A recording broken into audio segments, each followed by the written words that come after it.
अच्छा जी, मैं आप लोगों का लेक्चर स्टार्ट करने लगी हूँ।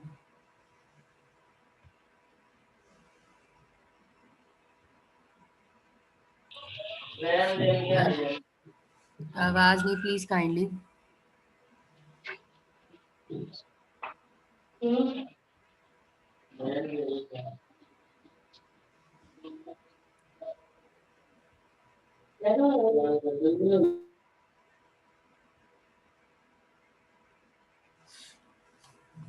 हाँ जी, हमने कल पढ़ा था क्या होता है हार्डवेयर, क्या होता है सॉफ्टवेयर, उसमें डिफरेंस पढ़ा था।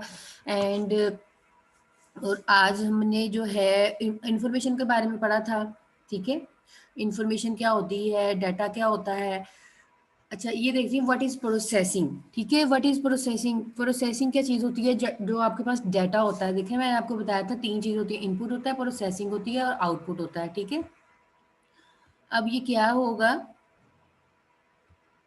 जो आपके पास डाटा आया है वो आपका मीनिंगलेस डाटा है, रा फैक्ट्स एंड फिगर्स है। ठीक है जी, वो आपके पास रा फैक्ट्स एंड फिगर्स डाटा है।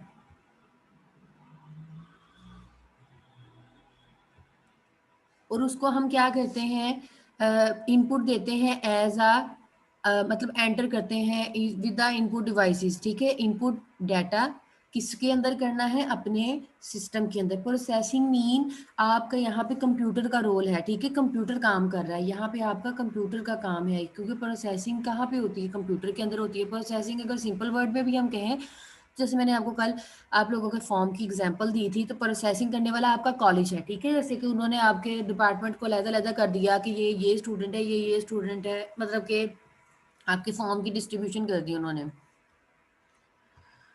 Data is the input and information is the output of data processing. It is also known as computing. ठीक है, इस data processing को हम computing भी कहते हैं।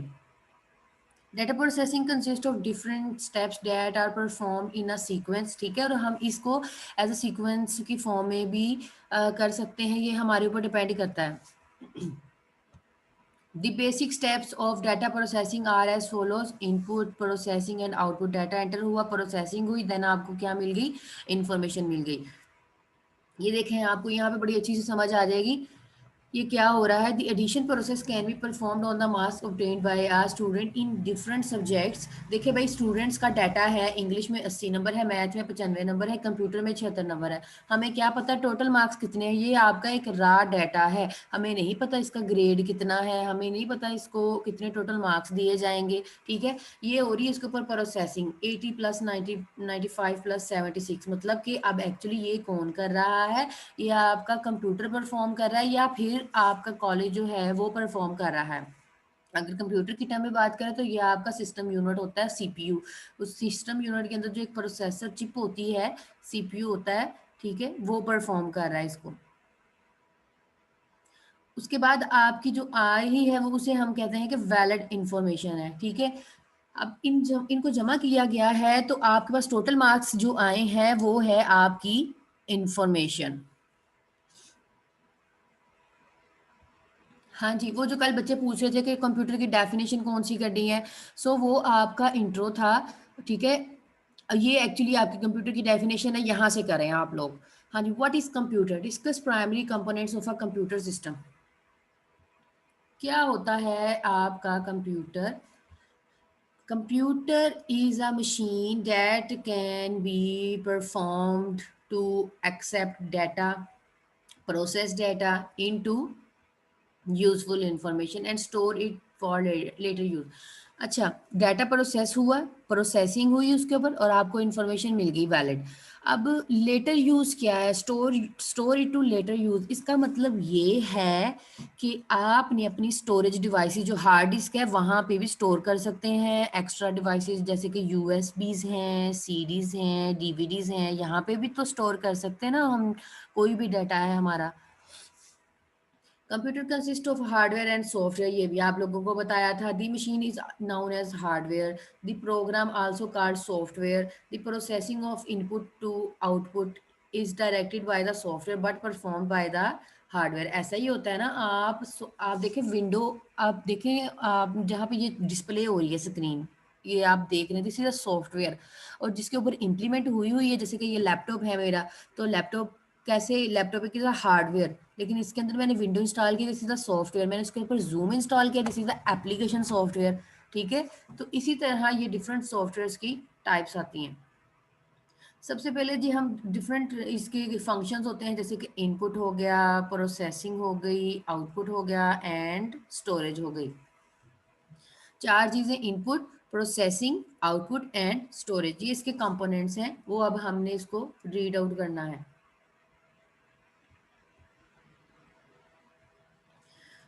हाँ जी, फर्स्ट है जी आपकी इनपुट डिवाइस। इनपुट डिवाइस में क्या चीज़ आती है, input device data is the given to the computer is called input. जो डाटा हम कंप्यूटर को दे रहे हैं उसको हम क्या कहते हैं, इनपुट डिवाइसेस। ठीक है, input devices are used to input data and instructions into the computer। और जो हम डाटा एंटर कर रहे हैं वो इंस्ट्रक्शंस हम किसको दे रहे हैं, कंप्यूटर के अंदर डाल रहे हैं। ठीक है, बाय हैंड डाल रहे हैं, बाय कीबोर्ड डाल रहे हैं, बाय वॉइस डाल रहे हैं, ये तो आपकी मतलब आपकी कंडीशंस के ऊपर डिपेंड करता है। These devices send this data to the processing unit। Mostly use input devices are keyboard and mouse। हाँ जी बेटा, हम पहली प्रायोरिटी हमारी यही होती है कि हम इनपुट डिवाइसेस कीबोर्ड के जरिए तो डाटा एंटर कर रहे थे, क्योंकि उसी के ऊपर सारी की सारी ABC काउंटिंग प्लस माइनस सब कुछ लिखा होता है। Mouse is also a input devices, it is also a pointering devices. ठीक है, जैसे हम इसको कर्सर के ऊपर इर्द गिर्द घूम रहे होते हैं, तो वो माउस के जरिए हम घूम रहे होते हैं।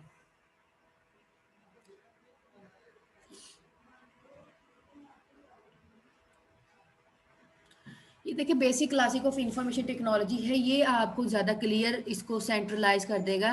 जैसे कि अब ये चीज़ है, ये देखें, ये इनपुट आ रही है आपकी। ठीक है, ये आपकी क्या आ रही है, इनपुट आ रही है। Input devices send to the CPU.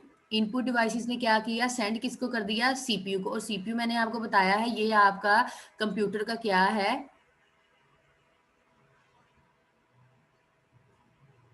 Brain of the computer हम इसको कहते हैं। क्या कहते हैं इसे, ब्रेन ऑफ द कंप्यूटर हम इसको कहते हैं, ब्रेन ऑफ द कंप्यूटर कहते हैं हम इसको। प्रोसेसिंग में क्या हो रहा है, प्रोसेसिंग दूसरा स्टेप है, इनपुट एंटर हुई किधर, आपके सिस्टम यूनिट के अंदर, मतलब कि सीपीयू के अंदर। सीपीयू ने क्या किया, execute the computer instruction, CPU ने एग्जीक्यूट की कंप्यूटर के इंस्ट्रक्शन को। ठीक है, memory holds data and primary currently in use. पहले वो देख लेगा, पहले कोई पहले डाटा तो नहीं है, अगर होगा तो वो इसको वेट पे लगा देगा। फिर देखिए आप भी तो ऐसे ही है ना, जब कोई काम करने जाते हैं तो पहले वेटिंग क्यू लिस्ट में लग जाते हैं, देन ही अगला काम जो है वो परफॉर्म करते हैं। पहला काम होगा तो दूसरे को वो मौका देगा। ठीक है, अब ये देखें, अब यहाँ पे एग्जीक्यूशन हो गई, अब ये क्या कर रहा है, इसके पास जाएगा।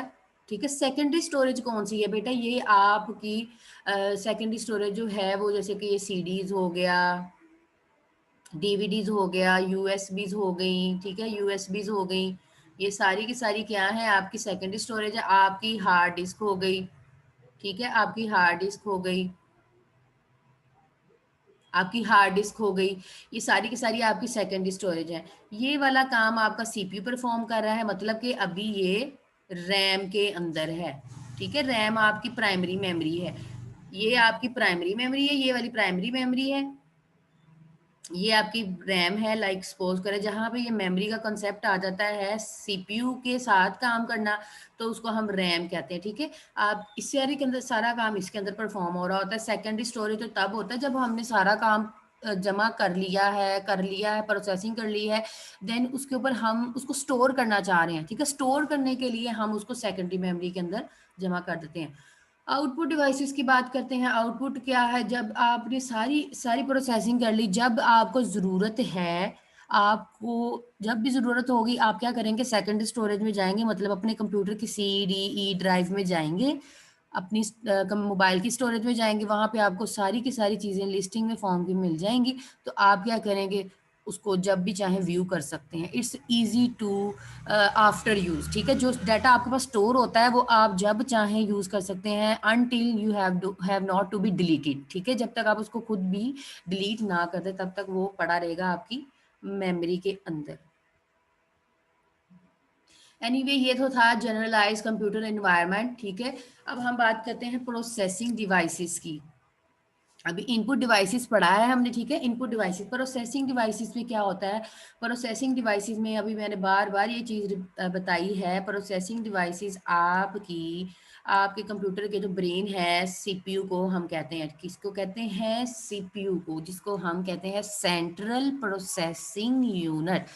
ये आपका प्रोसेसर भी है, सीपीयू का सिंपल नाम प्रोसेसर भी है, ठीक है। The processor is use to process data. It is called CPU. It is a brain of the computer. It consists of the electronic circuit. Yes, this is also consist of the electronic circuit. CPU interpret and execute program instruction. इसमें क्या हो रहा है? CPU क्या कर रहा है? Interprets कर रहा है and execute कर रहा है program instructions. All computer must have a central processing unit. Her computer का अपना एक ब्रेन होता है, जैसे ह्यूमन का अपना ब्रेन है तो हर एक कंप्यूटर का भी अपना ब्रेन है, अदरवाइज वो काम नहीं करेगा। जैसे आपका सीपीयू आपका ब्रेन है, इसी तरह कंप्यूटर का सीपीयू इसका ब्रेन, ठीक है। तो इसमें ये क्या चीज़ होगी? देखिए सीपीयू होगा, ब्रेन होगा, तो आप बाकी सारी की सारी फंक्शन परफॉर्म करेंगे, मेमोरी को स्टोर करेंगे। प्राइमरी मेमोरी आपकी जो होगी वो क्या है, सेकेंडरी मेमोरी जो होगी वो क्या है, ठीक है। प्राइमरी मेमोरी आपकी वो मेमोरी होती है जिसे हम वक्ती तौर पे याद रखते हैं और बाद में भूल जाते हैं।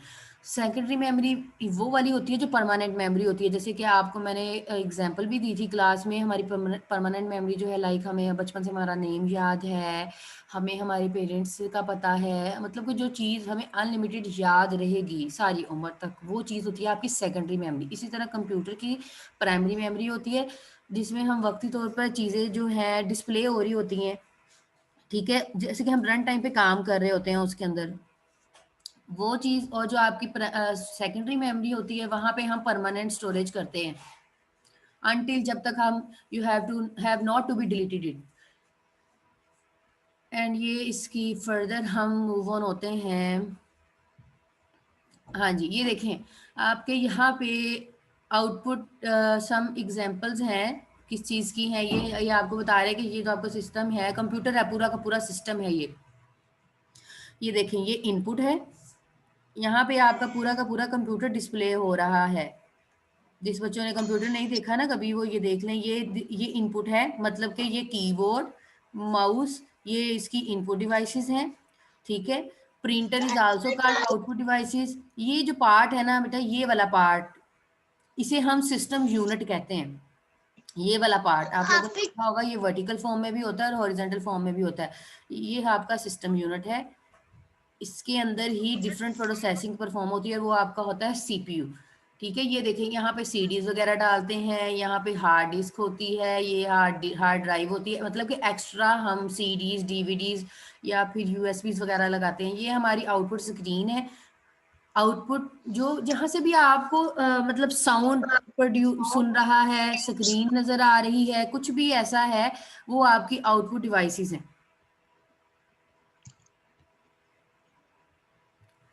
ये था आपका टोटल ओवरऑल कंप्यूटर, ठीक है। कंप्यूटर कैसा होता है ये डिस्प्ले आपको नज़र आ रहा होगा, जिसने और देखा भी हुआ है आप लोगों ने।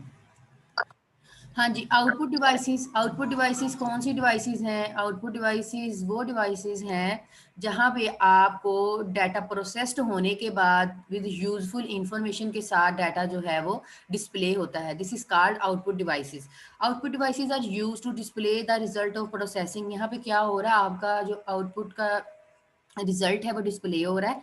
The most common output devices are monitor and printer, ठीक है। आपकी जो बहुत ज़्यादा यूज़ होने वाली डिवाइसेस हैं वो क्या है? मोनीटर है और प्रिंटर है। ऐसा ही है ना, हम आउटपुट कहाँ पे देख रहे होते हैं? मोनीटर स्क्रीन के ऊपर देख रहे होते हैं। और प्रिंटर हम यूज़ करते हैं कमांड्स के लिए, लाइक हमें पेपर हार्ड फॉर्म में चाहिए तो हम प्रिंटर भी as a output device use करते हैं। उसके बाद आते हैं आपकी स्टोरेज डिवाइसेस। स्टोरेज डिवाइसेस क्या है? Storage devices usually refer to the secondary storage. मैंने आपको बता दिया है, जो आपकी हार्ड ड्राइव है वो आपकी सेकेंडरी स्टोरेज डिवाइसेस है, और जो आपकी रैम है, वो रैम रोम है, वो आपकी प्राइमरी स्टोरेज डिवाइसेस है। उसका भी टॉपिक आएगा, फिर आप इन डिटेल उसको देख लेंगे। The main memory store data and program temporarily. हाँ जी, ये है आपकी रैम, ठीक है। जो ये चीज़ बता रहे हैं ना, ये आपकी रैम है, ये आपकी रैम है। मेन मेमोरी का दूसरा नाम रैम है। यहाँ पे डाटा आपका टेम्परेरी होता है, मतलब कि इजी वोलेटाइल हो जाता है। वोलेटाइल का क्या मतलब होता है कि वक्ती तौर पे रहना, उसके बाद उसने क्या हो जाना है, डिसअपेयर हो जाना है, ठीक है। वोलेटाइल, वोलेटाइल डाटा, ये वोलेटाइल है आपकी रैम। स्टोरेज, सेकेंडरी स्टोरेज आपकी वोलेटाइल नहीं है, this is called non volatile, because हम जब चाहें अपनी डाटा को दोबारा व्यू कर सकते हैं। The secondary storage is required to store data, information and program permanently, ठीक है। समझ आई कि सेकेंडरी स्टोरेज आपकी परमानेंट मेमोरी है। मेन स्टोरेज मतलब कि रैम रोम आपकी कौन सी स्टोरेज है, टेम्परेरी, मतलब कि वोलेटाइल। ये आया आपकी फ्लॉपी डिवाइसेस हो गई, हार्ड डिस्क हो गई, सीडी रोम्स हो गई, ये सारी की सारी आपकी सेकेंडरी स्टोरेज डिवाइसेस हैं।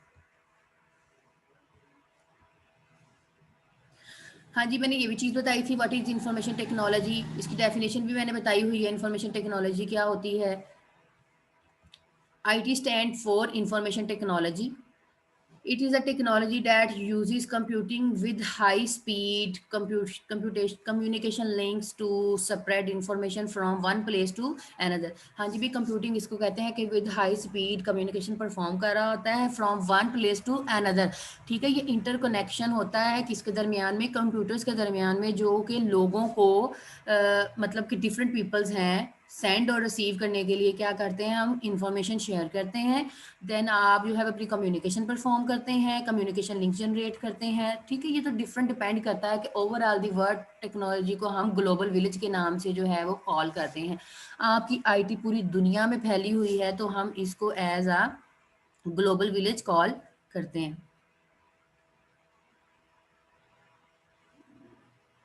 ठीक है। It means that people living in the world word known one another as if they living, इसको इग्नोर कर दें।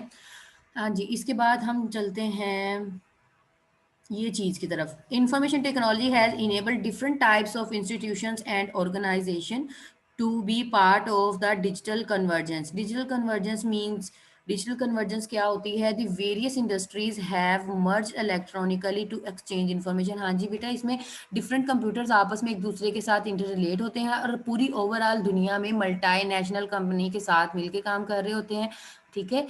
तो इसको हम कहते हैं डिजिटल कन्वर्जेंस, ठीक है। बहुत सारी जो इंडस्ट्रीज होती हैं वो इलेक्ट्रॉनिकली, मतलब क्या, जहाँ पे भी इलेक्ट्रॉनिक का वर्ड आ जाए ना, तो समझ आए कि सारी दुनिया आपस में एक दूसरे के साथ through internet, through computer attached है, ठीक है। मैंने आपको पहले बताया computer is an electronic device.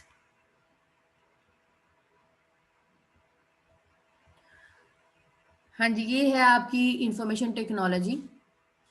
Information technology, the modern scenario of information technology has broadened the base of computing। Satellites हो गया, fiber optics हो गया, mobile phones हो गया, fax हो गया, e-commerce हो गया, m-commerce हो गया, used to exchange the information। These technologies provide a modern scenario of computer utilization। तो बेटा ये सारी की सारी जो सिनेरियो है, ये आपके मॉडर्न इंफॉर्मेशन टेक्नोलॉजी। टेक्नोलॉजी का मतलब ही क्या, न्यू ट्रेंड, ठीक है। तो ये सेटेलाइट, फाइबर ऑप्टिक्स, ये सारी की सारी केबल्स हैं, और आपके इंटरनेट को यूज़ करने के लिए हम यूज़ करते हैं। लाइक ई कॉमर्स, हम ऑनलाइन शॉपिंग करते हैं। एम कॉमर्स, मोबाइल कॉमर्स, मतलब कि मोबाइल को ऑनलाइन बाय और परचेज करना। तो ये है इसकी एप्लीकेशन जिसके अंदर आ जाती हैं, ये है एप्लीकेशन जिसके अंदर आ जाती हैं आर्टिफिशियल इंटेलिजेंस। आर्टिफिशियल इंटेलिजेंस आपके टोटल ह्यूमन लाइक मशीन्स होती हैं, जैसे हम रोबोटिक्स भी कहते हैं। रोबोट्स वगैरह का आप लोगों ने सुना होगा, आर्टिफिशियल इंटेलिजेंस आपके रोबोटिक्स होते हैं, ठीक है। वेब बेस्ड एप्लीकेशन ये क्या होती हैं? सॉफ्टवेयर एप्लीकेशन होती है that is available on the web, जो कि वेब के ऊपर हम यूज़ करते हैं। लाइक आप एक फेसबुक भी यूज़ कर रहे हैं इंटरनेट के ऊपर, तो वो भी एक वेबसाइट है। जो आपकी एफबी है वो भी एक वेबसाइट है। गूगल भी एक वेब, गूगल चलें एक मान लिया कि वो एक ब्राउज़र है, ठीक है। उसके बाद जो सर्विसेज चल रही हैं डिफरेंट, आप सर्चिज के बाद रिजल्ट आ रहा है, उसको हम क्या कहते हैं? वेबसाइट्स कहते हैं। सो आपका इंटरनेट जो है वो ओवरऑल वेबसाइट का कॉम्बिनेशन है। ई कॉमर्स मतलब कि ये जो बिजनेस होता है, online business over the internet. Mobile commerce क्या होता है? ये होते हैं buying good services, mobile phones, ठीक है। मोबाइल फोन को सेल परचेज करना। कंप्यूटर एनिमेशन, आप लोगों ने गिफ इमेज देखा है? गिफ इमेज देखा होगा। गिफ इमेज क्या करता है? गिफ इमेज भी आपकी एक लिटिल एनिमेशन है। गिफ इमेज होता है जो कि थोड़ी सी मूवमेंट शो करता है, जो कि हम व्हाट्सएप के ऊपर शेयर कर रहे होते हैं। It is a process to create moving image using the computer. हाँ जी, गिफ इमेज और कोई भी एनिमेशन जो भी आपको लाइक स्क्रीन के ऊपर व्यू हो रहा होता है, जो भी इमेज मूव कर रही होती है, लेकिन वो एक्चुअली वीडियो नहीं होती, वो इमेज मूव कर रही होती है। Distributed computing, it is the process of running single task और मल्टीपल टास्क, ठीक है। डिस्ट्रीब्यूटेड कंप्यूटिंग वाला किसे कहते हैं? डिस्ट्रीब्यूटेड कंप्यूटिंग ये कंप्यूटिंग होती है कि मैं जैसे आप सबको पढ़ा रही हूँ, ठीक है, मैं एक लेक्चर सबको डिस्ट्रीब्यूट कर रही हूँ, एक सिंगल टास्क मल्टीपल स्टूडेंट्स को पढ़ा रही हूँ, ठीक है। इसी तरह एक एक सिंगल टास्क मल्टीपल कंप्यूटर्स के ऊपर इम्प्लीमेंट करवाना, उसको कहते हैं डिस्ट्रीब्यूटेड कंप्यूटिंग। हाँ जी, multimedia and hypermedia. Multimedia is a collection of graphics, animations, audio and videos presenting by the computer. जो आपका मल्टीमीडिया होता है, जैसे कि ये मैं अभी बोल रही हूँ, ये आपको जो सुन रहा है, जो आप ये व्यू कर रहे हैं स्क्रीन, ठीक है, एनिमेशंस हो रही होंगी, वीडियोस हो रही होंगी प्रेजेंटेड बाय द कंप्यूटर, ये होता है मल्टीमीडिया। जो भी आप इंटरनेट के ऊपर यूज़ कर रहे हैं, हाइपर वेबसाइट्स के ऊपर आप लिंक्स के ऊपर क्लिक कर रहे हैं, डिफरेंट टैब्स के ऊपर जा रहे हैं, फेसबुक को हर पार्ट को खोल खोल के देख रहे हैं, वो सारे के सारे हाइपर मीडिया होते हैं, ठीक है। वो सारे के सारे हाइपर लिंक्स होते हैं। Hypermedia is the process of creating links to file that contains photographs, audios, videos and text etc। इसके बाद आपके आते हैं जनरल, व्हाट इज सॉफ्टवेयर, ठीक है। सॉफ्टवेयर क्या होता है, इसके डिफरेंट कैटेगरीज क्या है, टाइप्स ऑफ सॉफ्टवेयर हमने बताना है। हाँ जी, a set of instruction that given to the computer to solve a problem is called software. So ये कल भी आप लोगों को बताया था, व्यू किया था हमने, इसको हम प्रोग्राम भी कहते हैं, ठीक है। टाइप्स ऑफ सॉफ्टवेयर में क्या होगा? टाइप्स ऑफ सॉफ्टवेयर ये चीज़ है, types of software divided into the following categories: software, system software, application software. System software क्या होते हैं? सिस्टम सॉफ्टवेयर आपकी पहले मेन प्रायोरिटी होती है, इसके बगैर आप कभी भी फर्दर काम नहीं कर सकते। This is called your window, ठीक है। सिस्टम सॉफ्टवेयर जो है वो आपकी दूसरा, इसको हम like as a special in case हम विंडो भी कह लेते हैं, क्योंकि आप लोगों के लिए ये चीज़ समझ होगी कि अब ये क्या चीज़ है। सिस्टम सॉफ्टवेयर के बगैर you can not do nothing on the computer. System software is a set of program to control and manage the operation of a computer hardware, ठीक है। इसके ऊपर हम मैनेज करते हैं अपने ऑपरेशन, किसके ऊपर? हार्डवेयर के ऊपर। सो हार्डवेयर होगा तो सिस्टम सॉफ्टवेयर इंप्लीमेंट होगा, अदरवाइज नहीं होगा। It controls the use and allocation different hardware components. It enables application program to execute properly. It controls the basic operations as follows. जैसे कि सेविंग डाटा हो गया, making computer to work for us हो गया, printing a document etc हो गया, ठीक है। ये सारा का सारा किसके अंदर आता है? आपके सिस्टम सॉफ्टवेयर के अंदर लाई करता है। ये कुछ एग्जांपल्स हैं इसकी।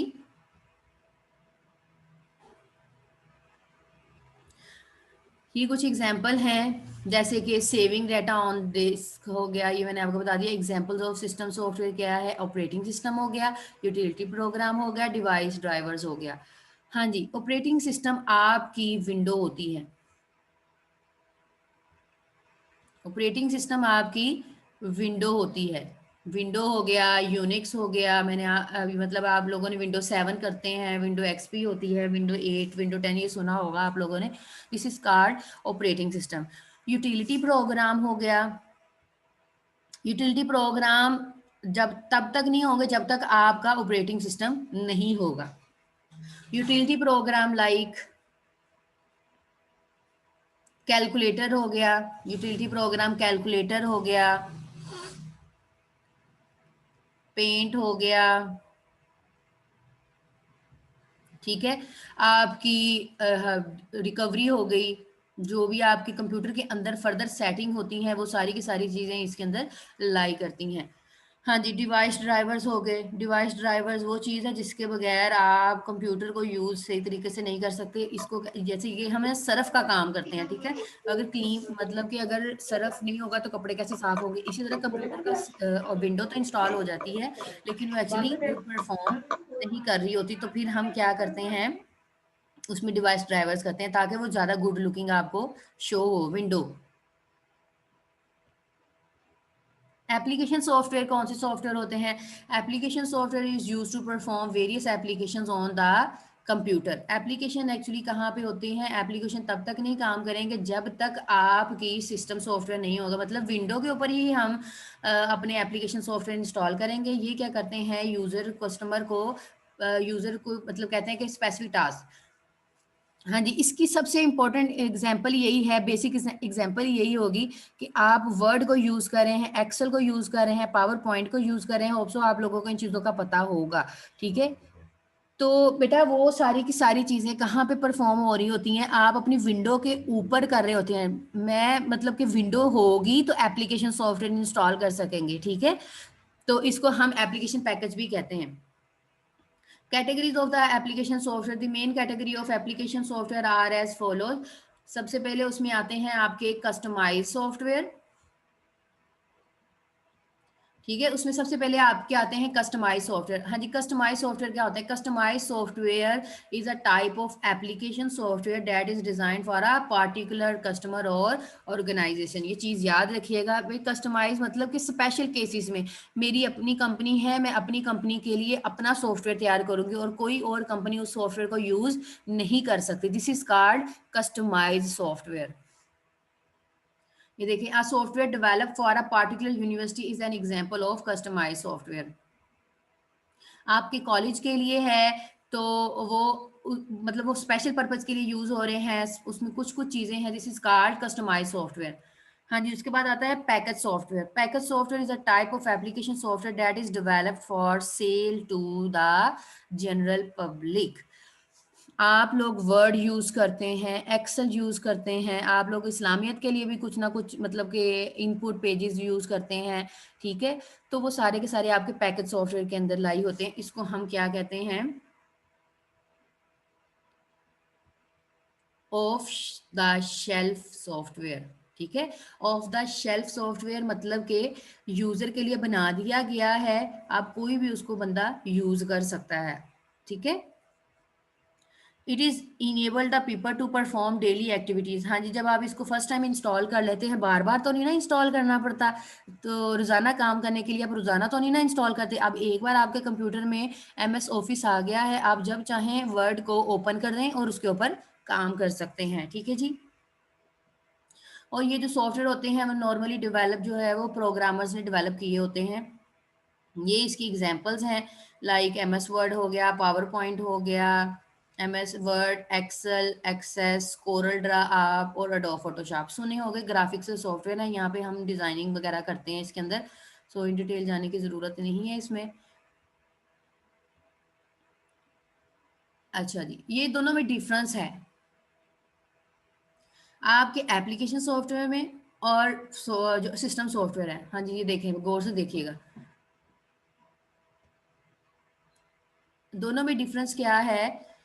सिस्टम सॉफ्टवेयर आपकी विंडो है, चूंकि ये होगी एसेंशियल पार्ट है, देन ही आप इसके पास जाएंगे, ये वाली चीज़ के पास बाद में जाएंगे। It is a general purpose software. हाँ जी, ये जनरल पर्पज सॉफ्टवेयर है, ये तो हमें चाहिए ही चाहिए। कंप्यूटर वरना फजूल पड़ा रहेगा जब तक आपके पास सिस्टम सॉफ्टवेयर इंस्टॉल नहीं होगा, ठीक है। अब उसके बाद ये जो एप्लीकेशन है वो आपका स्पेसिफिक पर्पस सॉफ्टवेयर है। लाइक मुझे अगर वर्ड की ज़रूरत है, एमएस वर्ड की ज़रूरत है, तो मैं इसको इंस्टॉल करूँगी। मैंने कोई गेम खेलनी है, मेरा दिल करेगा तो मैं इंस्टॉल करूँगी, या फिर मैं इंस्टॉल करती जाऊँगी एम ही फजूल में। ठीक है, ऐसा नहीं होता। एप्लीकेशन आप स्पेसिफिक पर्पज़ के लिए यूज़ करते हैं, मतलब अपने खास पर्पज़ के लिए यूज़ करते हैं। It is use to manage computer resources. हाँ जी, आपका सिस्टम सॉफ्टवेयर सारे के सारे कंप्यूटर के रिसोर्सेज को मैनेज करता है। It is use to solve a particular problem. आपका एप्लीकेशन सॉफ्टवेयर पूरी विंडो को सोल्व नहीं करेगा, जिस चीज़ की आपको ज़रूरत है। लाइक मुझे अब गेम खेलनी है तो मैं गेम इंस्टॉल करूँगी, मैं एम एस वर्ड नहीं इंस्टॉल करूँगी। अब मुझे काम करना है, अपनी सीवी बनानी है, तो एम एस वर्ड को इंस्टॉल करूँगी। ठीक है, वो अब गेमिंग वाले सॉफ्टवेयर में नहीं हो जाएगा। तो ये होता है, आपको स्पेसिफिक प्रॉब्लम आ गई है तो आप उसी के लिए यूज़ करेंगे उसको। System software executes all the time in the computer. System software क्या है? ऑल द टाइम कंप्यूटर के अंदर क्या होता है? एग्जीक्यूट होता है। क्योंकि आपकी विंडो हो हर टाइम जो है वो कंप्यूटर जब आप स्टार्ट करते हैं, ये विंडो ही है जो आपको व्यू नज़र आ रहा है। ये उसके ऊपर आपका एप्लीकेशन सॉफ्टवेयर है जिसे हम डॉब रीडर कहते हैं। ठीक है, डॉब रीडर, ये एक्रोबैट आपका एक, ये जो चीज़ है ना, ये वाली है डॉब रीडर, ये सॉफ्टवेयर का नाम है, ये आपका एप्लीकेशन सॉफ्टवेयर है। ठीक है, लेकिन ये किसके अंदर चल रहा है? आपकी विंडो इंस्टॉल होगी तो उसके अंदर ये काम कर रहा है। The number of system software is less than application software. हाँ जी, क्योंकि विंडो 7 हो गया, विंडो एक्सपी हो गया, विंडो 8, विंडो 10 हो गया, विंडो 12 हो गया, ये सारे के सारे आपके जो हैं,